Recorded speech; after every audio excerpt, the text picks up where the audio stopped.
live tonight. Oh my gosh, that was fast. Totally was not prepared for that, but that's okay. All right.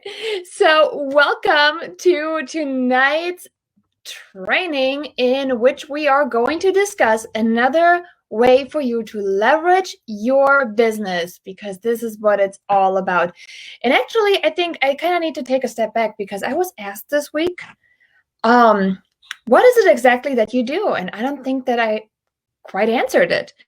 So welcome to the Hyperlocal Real Estate Agent, because it is my mission to make sure that we can talk about things for you to stand out in your marketplace, and doing so, creating a massive farm, a massive following, and therefore furthering your business where people are coming to you, okay? But that's just a quick, I was thrown off by that this week. So I'm like, okay, what is it that I actually do, right? And I got some really, really cool, amazing things coming your way pretty soon that I'm working on. So I don't want to be spoiling it too much. But well, one of the things I think you might have already seen on my personal feed, one of the things I think we're going to talk about pretty soon is a workshop about time management. And I'm going to say time management because most of you guys in here are moms just like me, right? If you're a mom, give me like a woot woot, hashtag mom or something. And it's just one of those things where we're, looking at guidance and how things are supposed to work.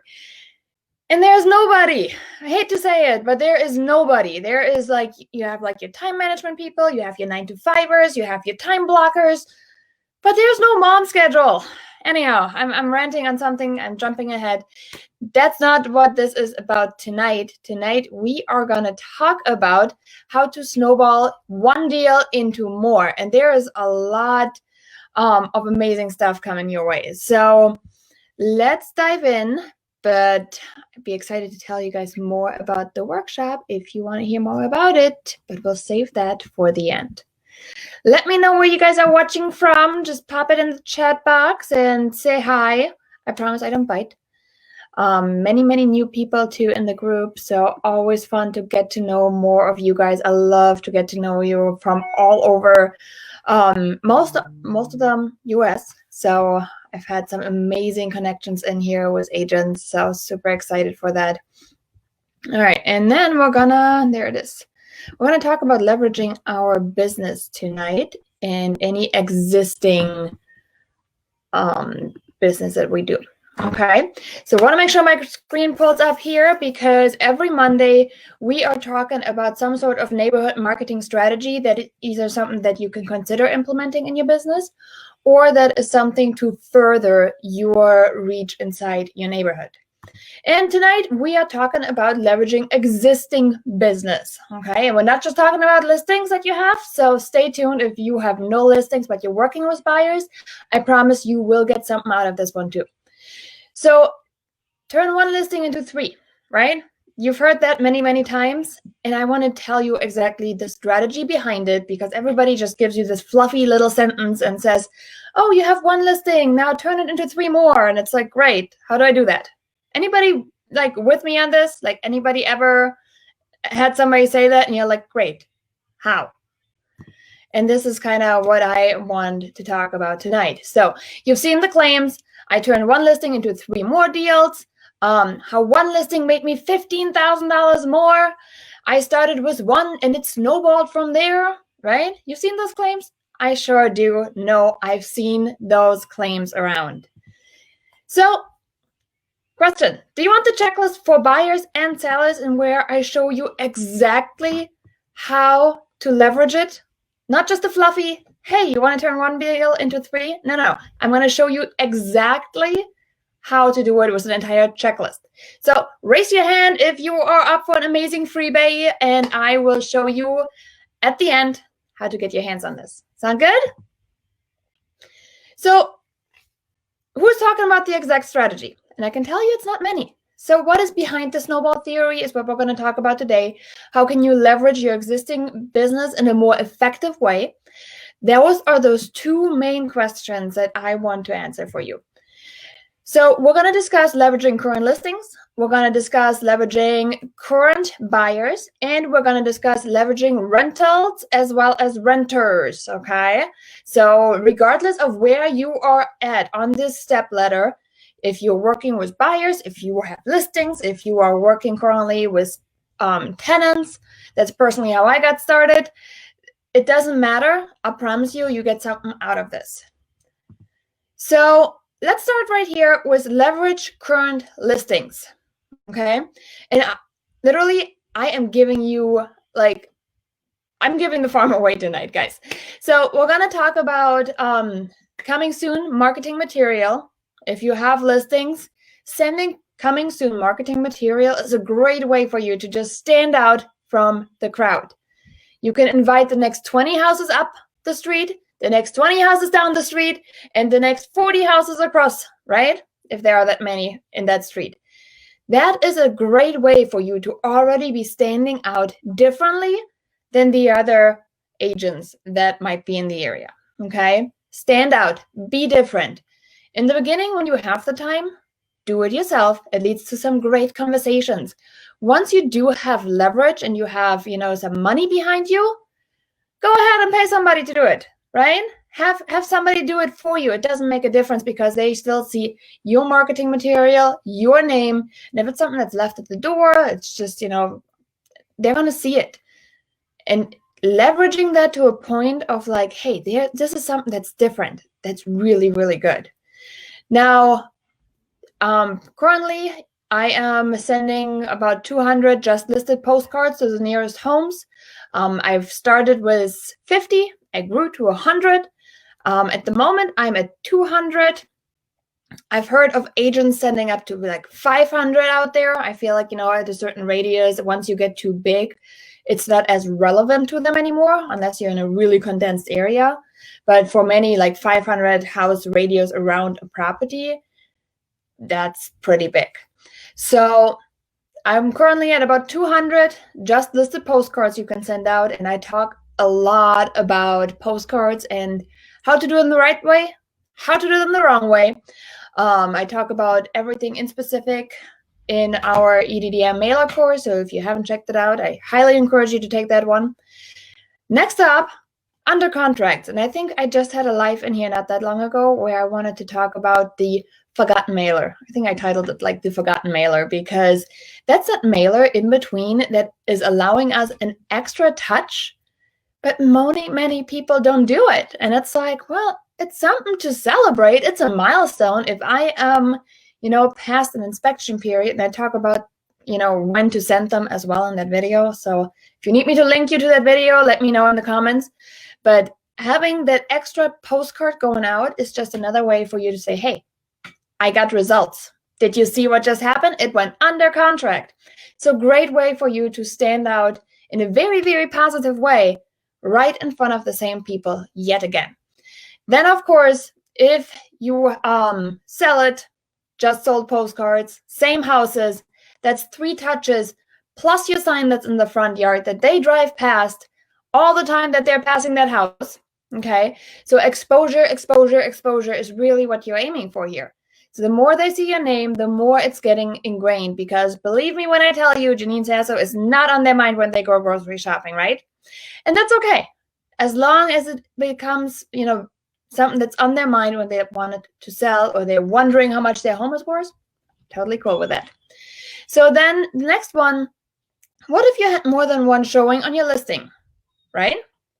Most of us have more than one showing. So somebody in this marketplace was interested enough to schedule a showing on the listing. So what does it tell you? It tells you have more buyers in the marketplace. Now, do you think that that is something that we can pass along to the homes that are similar?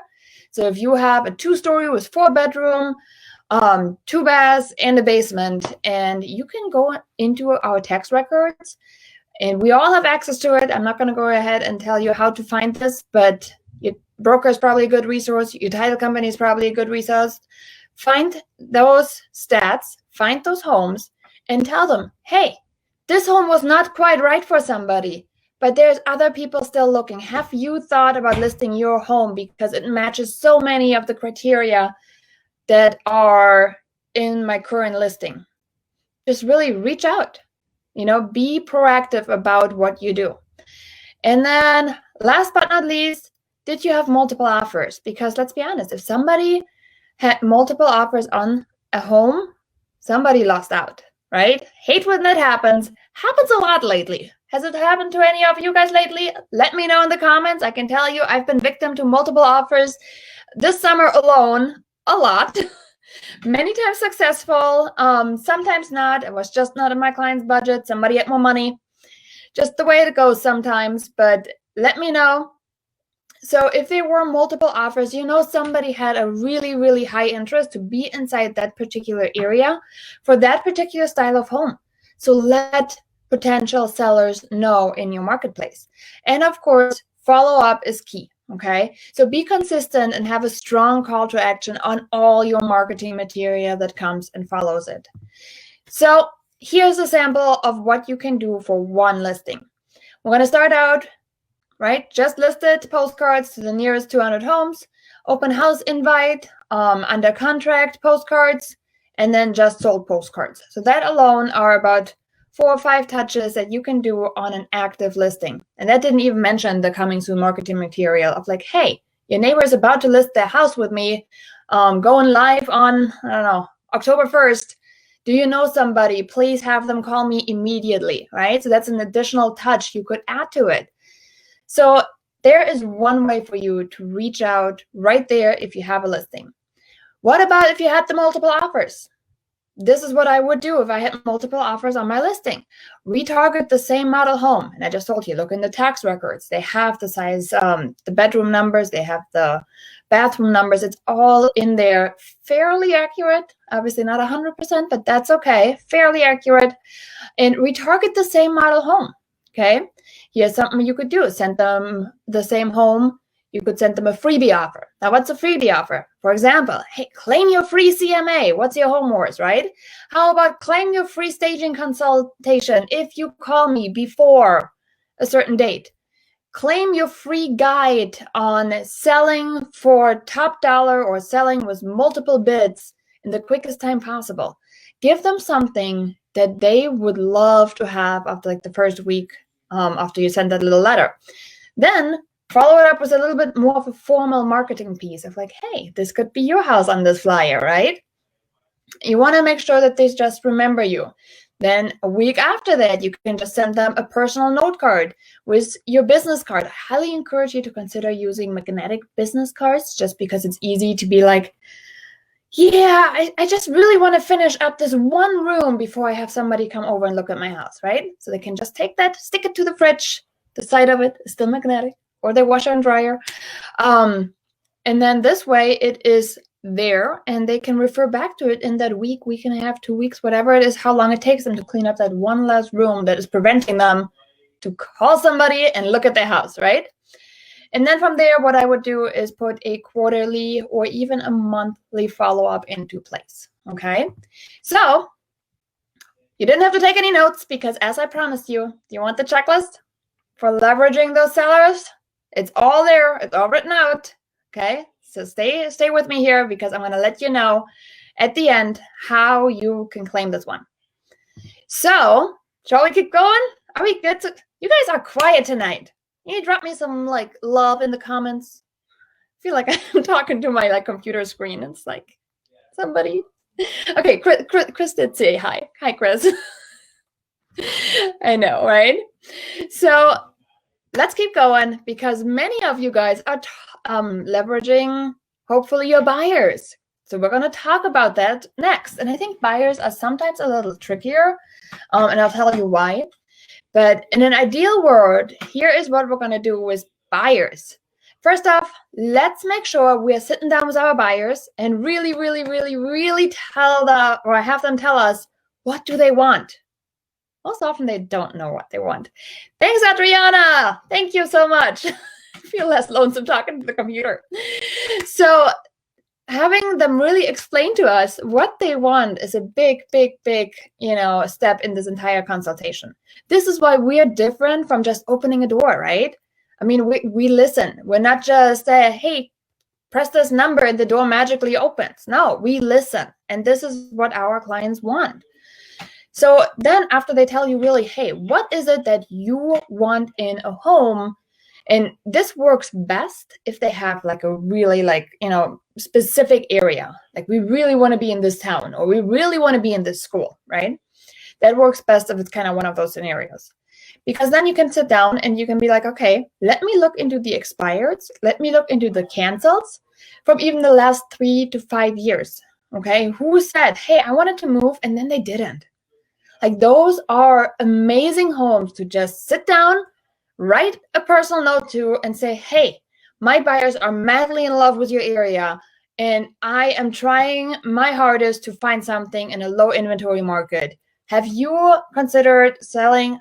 I know you were, thinking about it a few years back, and I'm hoping that maybe now is the perfect time for you to sell and for my buyers to buy. Give me a call, right?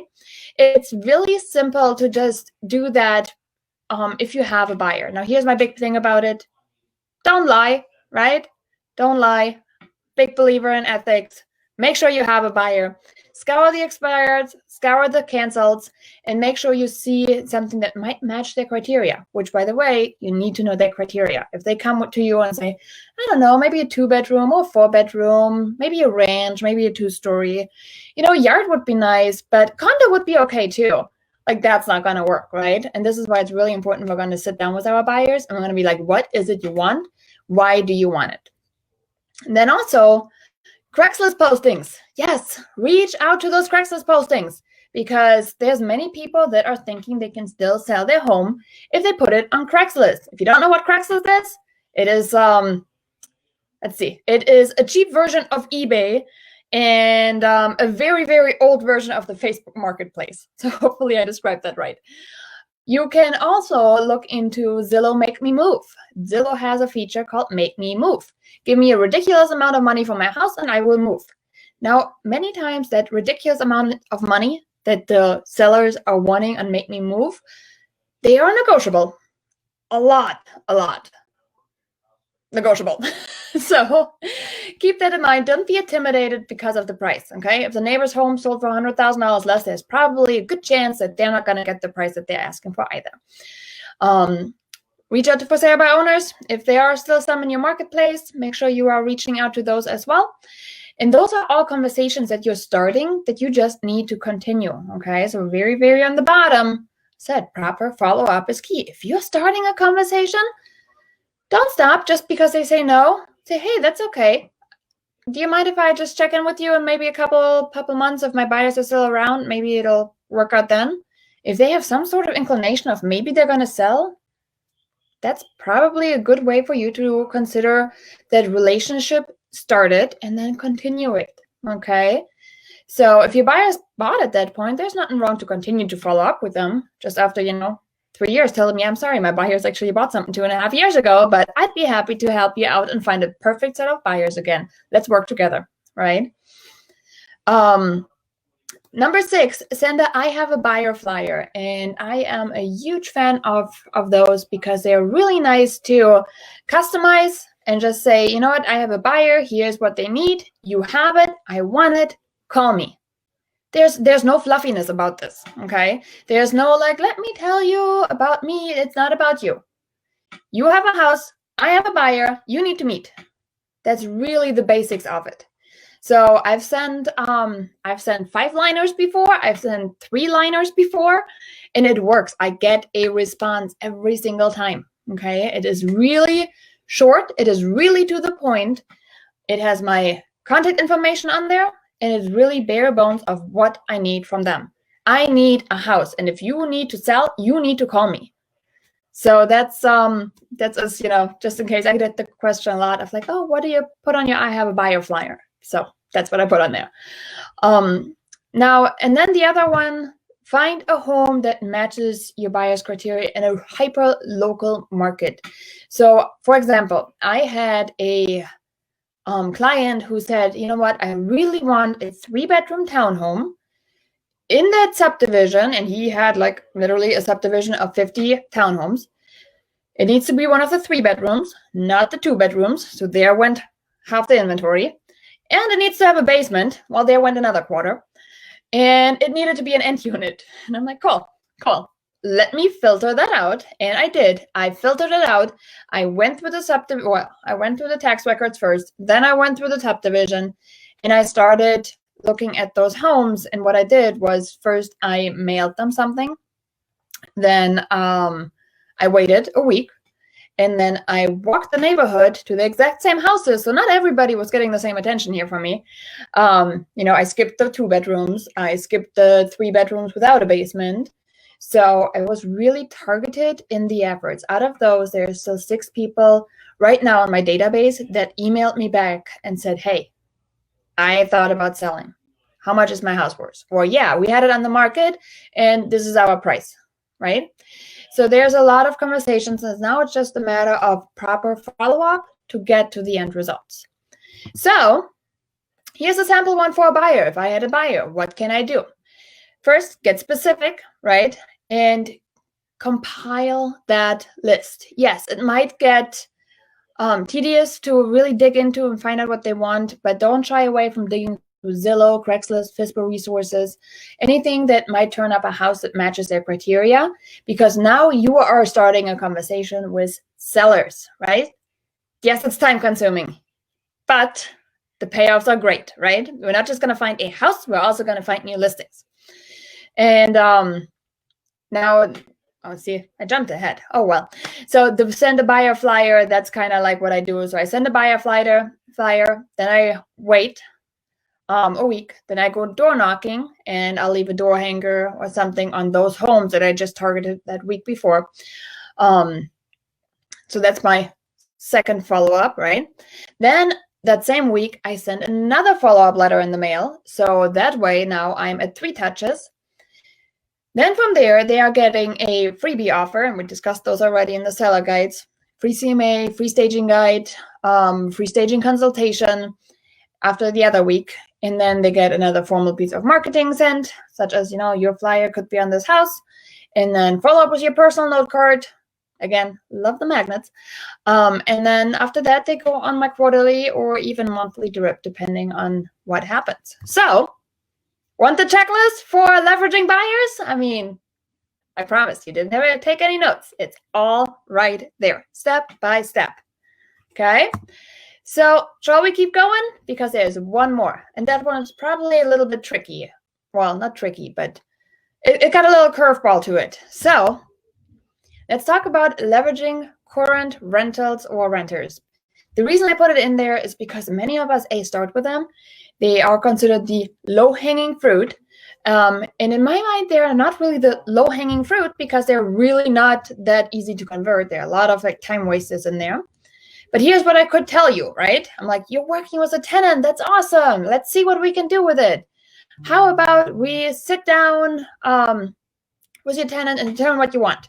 And we can scour the rental network and see who had a rental listing that came to, consumption about 10 months ago or 22 months ago or 34 months ago, just about to be the lease is over kind of deal.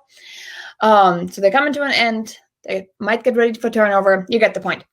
You could reach out to Craigslist postings. You could reach out to Zillow Make Me Move. Stuff like, hey, your house is empty anyways. Why not take a tenant in there? You could reach out to for rent by owners, right? And it's like, here's what I'm going to tell you. Nope. We are not touching any of that. This is just a waste of your time, okay? So I want to be very clear here that we are not doing this. Unless you have about a $10,000 a month rental situation where I tell you, yep, we're going back and we're going to do all of this. We're not doing that, okay? And the reason is being your time is just more wasted at that than it's leveraged.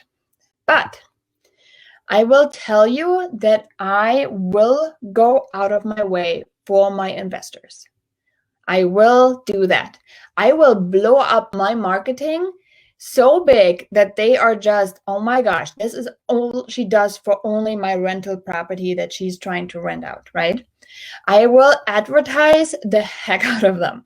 And the reason is that I really want to impress the neighbors, right? Yes, I want to do a good job for my client, but at the same time, I also want to impress the neighbors, right? And I'm like, look, this is what I can do. This is what I do for this person, you should talk to me.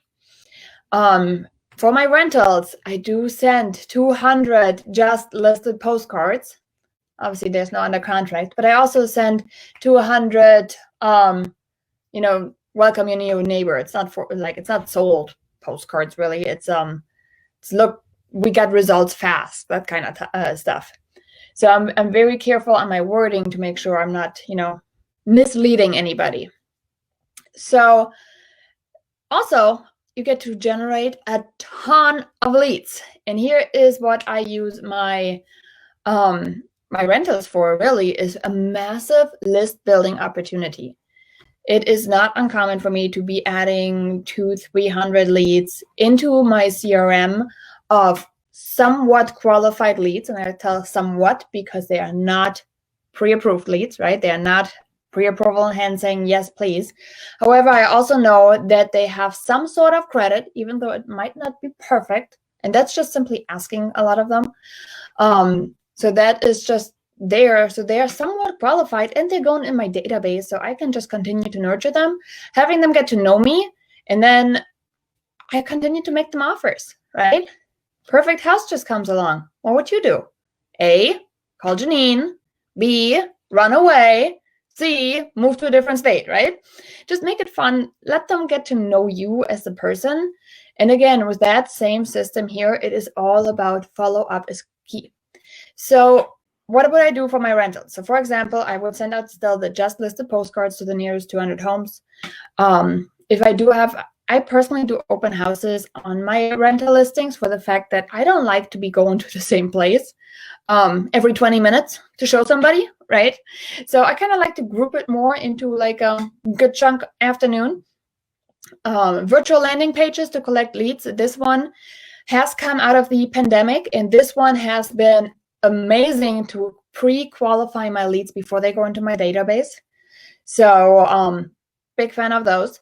And then I do the just rented postcards at the end. So that's really more like a showing off to your neighbors, right? And right there on the bottom, I don't see my rentals as income producing for me. However, they are stepping stones. So if I do a rental, I don't know about your market, my rental margin for commission is so slim. So I don't consider this income, but I consider it thank you for my marketing budget. And I will take all that money and I will put it all back into marketing. Okay. So that's kind of what that meant. So far, so good. Let me know in the comments. Because yes, it will take up time. You are prospecting, which is the nice part. You are prospecting, which means you are doing what everybody tells you you are supposed to do, right, for your business. So do you have a system in place? Would be my next question. Because if you don't, now is a perfect time to develop that system that you can then just simply apply and follow. Kind of like a set it and forget it, okay? Outline the things that should happen. You can use a checklist like the one I gave you, or I'm about to give you, or you can create some sort of automated task. So when you are seeing like, hey, I have a buyer, like those are the things that I could do to leverage that more. Okay, that can be an automated task that goes on your schedule. Okay, and then you can try and start steering away from doing a lot of those things manually, and a lot of it is data input too. So here's the rule. If you do it more than once, consider putting a system in place. Your time is your most valuable resource, okay? So what do you want to do with it? Personally, I love to spend quality time with my family. So carve out some time to develop some of those systems. Some of those systems to make sure, okay, I have a designated time block to send out the just listed, right? It's hard to carve out time for things that are administrative, but they are also a huge step forward for your business. So always try and get a little bit of time set aside just so you can put in a little bit of something new. You don't have to do it all, right? But a little bit of something, some sort of like follow-up sequence. I talked a lot about follow-up in this one. Make sure there's follow-up in place. Even with just an email that goes out once every, 2 weeks, 4 weeks, make sure there's something in place there. Some sort of system so you can stay top of mind without consistently being top of mind, because that's hard. If we need to be the ones, manually entering everything and doing it, on a one by one, which if you notice, like the reason I do those Monday lives is for the fact that I've had a lot of one-on-one requests and I only have so much time, right? I'm like, I would love to chat with you guys all one-on-one, but if I do it for everybody, then my time is not leveraged as much as I could. So the reason I do it this way is just because I can still talk to all of you guys, right? I can still have the same amazing conversations, but I can also deliver to you guys in a much bigger setting and impacting you hopefully a little bit more each Monday. So the question, why do they say to prospect in the mornings? It's really to make sure our hardest tasks, right, are done, because prospecting sometimes is not fun. Even though if I design a mailer, I'm prospecting. I mean, I'm building my prospecting line. So I kind of like that part, but that's why they say do those activities first. Now, I don't like to do the hardest part first. I'm a big believer in let's do my money later tasks.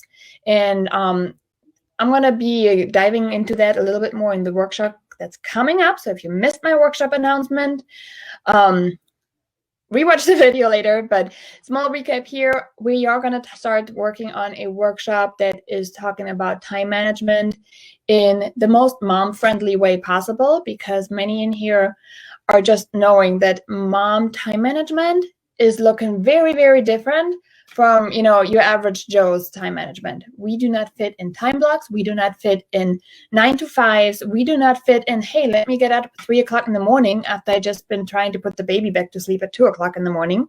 Like, that doesn't work for mom life. So one of the workshops that I want to bring to you guys is a way of like how I still be able to run everything that I do on top of my real estate team, on top of e-learning, on top of my marriage, on top of everything else.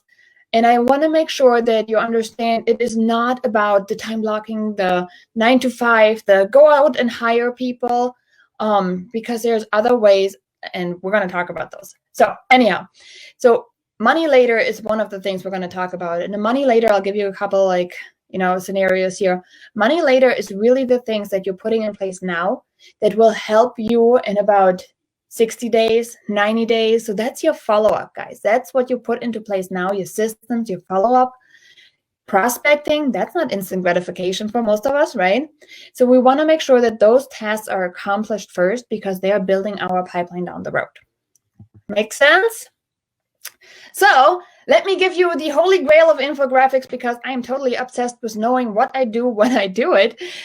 But this one here is a total, I don't know. I mean, it makes sense after you look at it for a minute. It does, I promise. But this is where, you really need to figure out, okay, do I have a listing? Then that arrow down goes to active, right? What if my listing is active? I send a postcard. What if my listing is under contract? I send a postcard. What if my listing is sold? I send a postcard.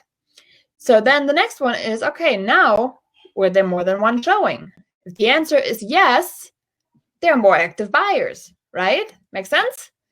So from there, we're going to send out stuff that says, hey, list with me. Here's a freebie offer, right? So we're going to find people that can do it there. What about, were there multiple offers? Yes? Great. Hey, there are more active buyers. So find the homes and say, list with me. Here's a freebie offer so you can claim your free guide, whatever it is, and become a lead. What if you're working with buyers, right? There's active. You can still send under contract for your buyers. If you know the deal is solid, send it. You can do, if it's active, if your buyer is active, I have a buyer letter, right? We talked about those.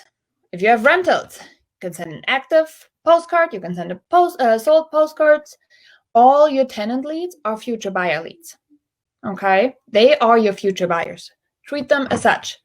And all your landlord leads, anybody says, hey, I thought about renting it out, they're all future seller leads. Treat them as such. Lead nurture them until they convert. All right, so far so good. Any questions on that?